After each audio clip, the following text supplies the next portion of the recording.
Welcome to अब कैसे। आज मैं महादेवी वर्मा से संपूर्ण जानकारी लेकर आपके साथ है। उनका जन्म 1907 में फर्रुखाबाद यूपी में हुआ। मृत्यु उनकी 1987 में। उनकी प्रमुख काव्य रचनाएं निहार, रश्मि, नीरजा, संध्या गीत याद कर सकते हैं। नीर निषादिया, नीर न से निहार 1930, र से रश्मि, निशा, दिया, दिया से आप दीपशिखा, यामाहा और सप्तपर्णा और अग्नि रेखा, ये बाद की रचनाएं हैं।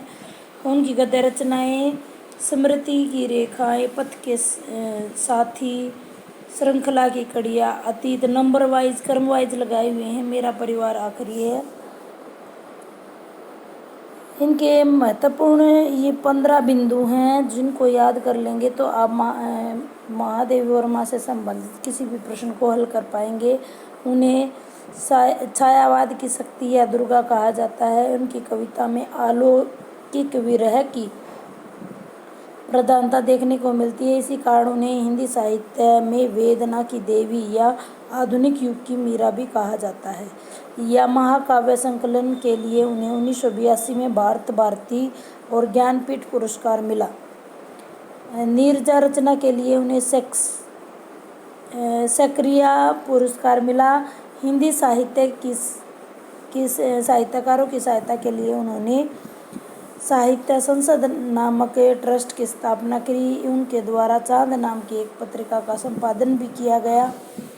इनकी सप्तपर्णा रचना में वैदिक साहित्य की विषय वस्तु का भी उल्लेख है। सूर्यकांत त्रिपाठी निराला ने इनको साहित्य की विशाल सरस्वती कहकर पुकारा है। इन्होंने मात्र 7 वर्ष की अल्पायु में ही लेखन कार्य आरंभ कर दिया था। संपूर्ण जीवन में इन्होंने 236 कविताएं लिखी और गीत लिखी।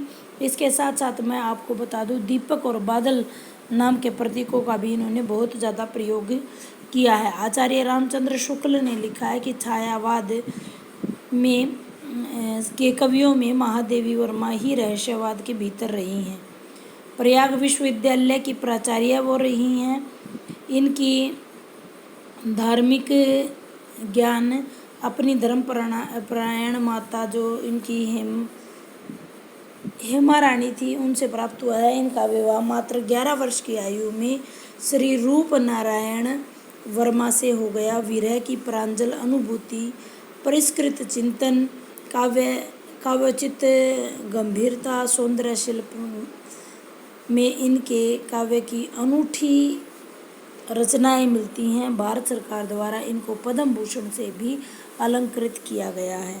साथ साथ इनके रेखा चित्र जो हैं बहुत ही प्रसिद्ध हैं। मेरा परिवार में इन्होंने जीव जंतुओं का जैसे गिल्लू, गोरा, इस तरह के संस्मरण इन्होंने प्रस्तुत किए हैं।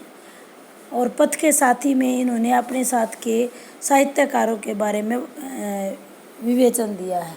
उम्मीद करती हूँ महादेवी वर्मा की थोड़े से समय में अच्छी जानकारी आपको प्राप्त हुई होगी। अगर आपको कोई भी डाउट है तो आप कमेंट बॉक्स में कमेंट करके पूछ सकते हैं। धन्यवाद।